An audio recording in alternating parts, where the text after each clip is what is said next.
දවසක මාව අභිබවා යන්න ඕනි බුද්ධියෙන්. ඒකට. හරි. එහෙම ළමයි ඕනම පන්තියක අන්තිම කාලේ බිහි වෙනවා.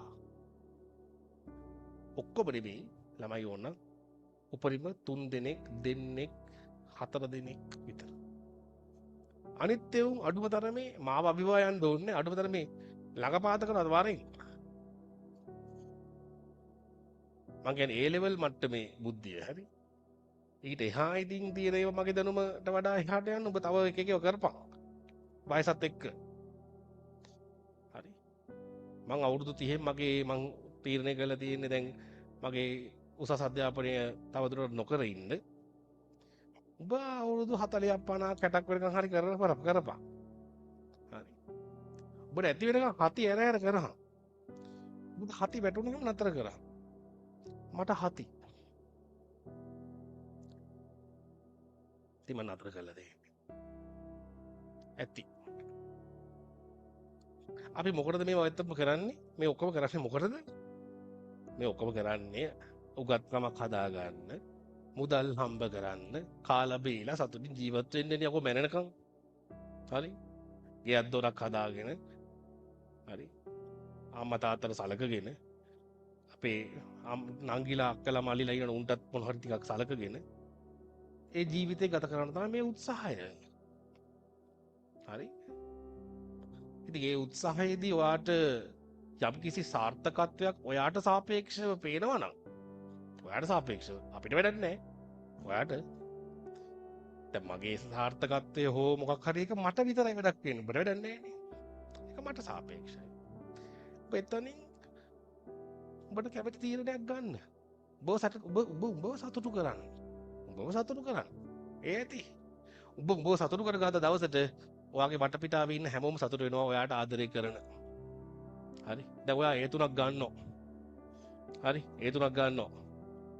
ඔයා අයිලන්ඩ් රෑන්ක් එකක් ගන්නවා. ඔයාගේ අම්මා තාත්තා ගුරුවරු වෙච්චි අපි හැමෝම සතුටු වෙනවා.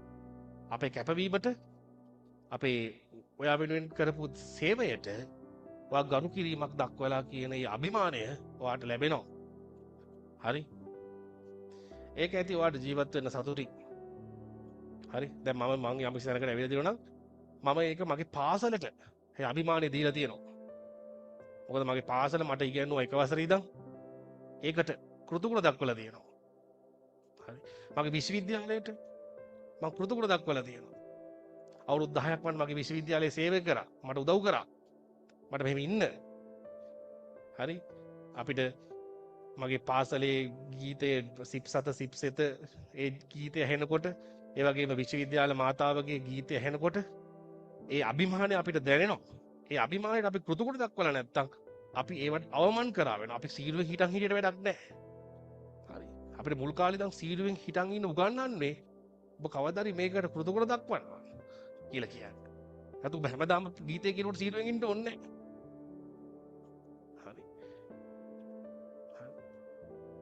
අපිට හැමදාම අපේ පාසල එක වසරෙන් ගෙන්නුවේ තමාට පෙර රට කියලා. ඒක හදවතට කාවැදෙනවා.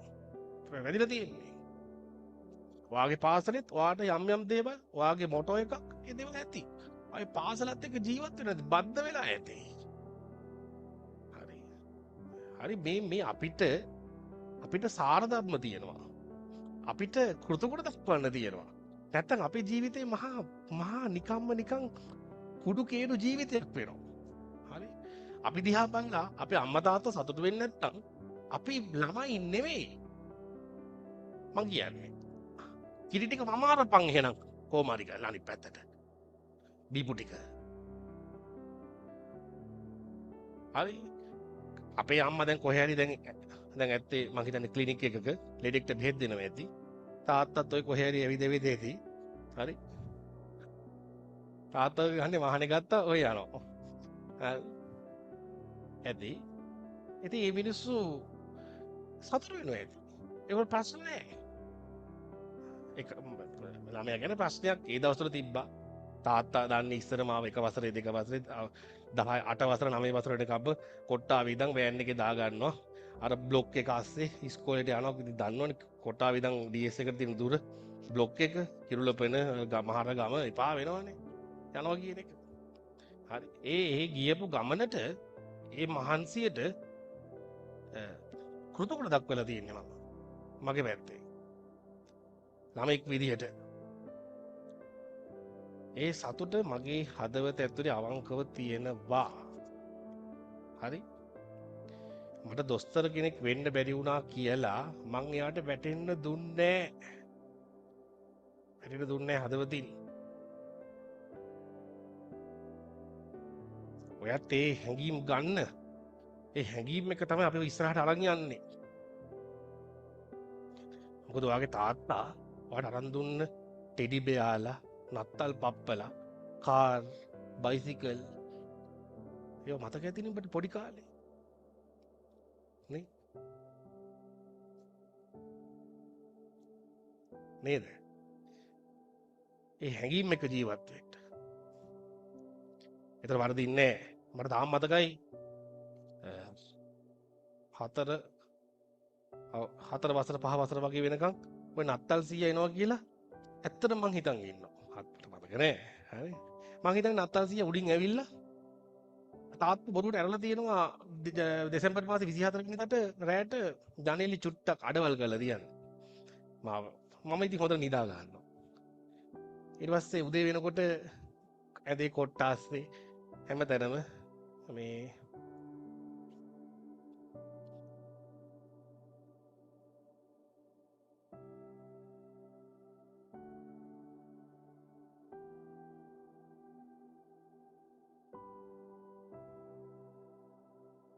ඒවා මතක් වෙන්නේ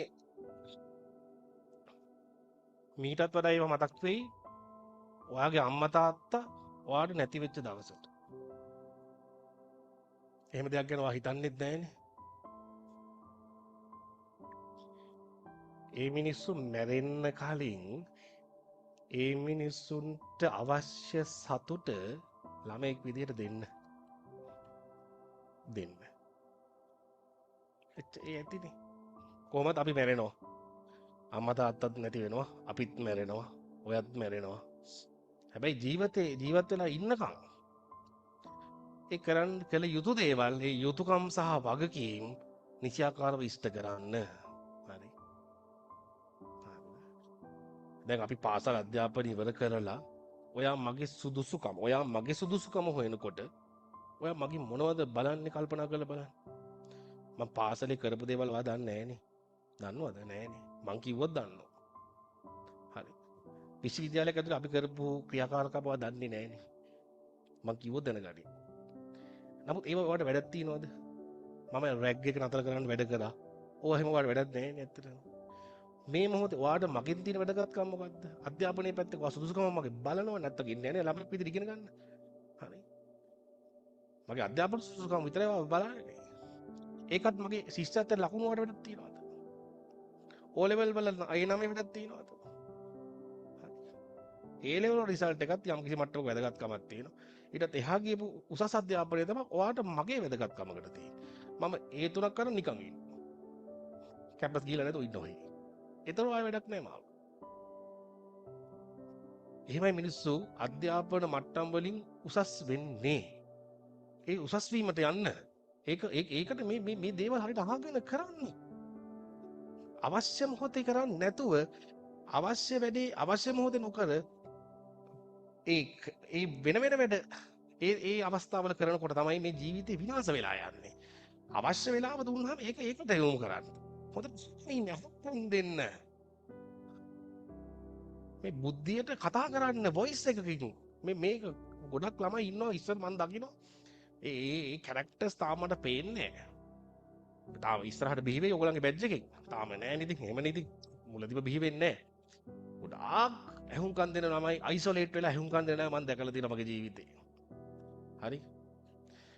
ඒවා හරි අපිට ආසයි බලන් ඉන්න. ආසයි බලන් ඉන්න. හරි. අපි හොරහින් බලන් ඉන්නේ ඒව දිහා. ඔයා අයිසොලේට් වෙලා ඇහුම්කන් දෙන්න තීරණය කරපු දවසට ඔයා දිනනවා. හරි.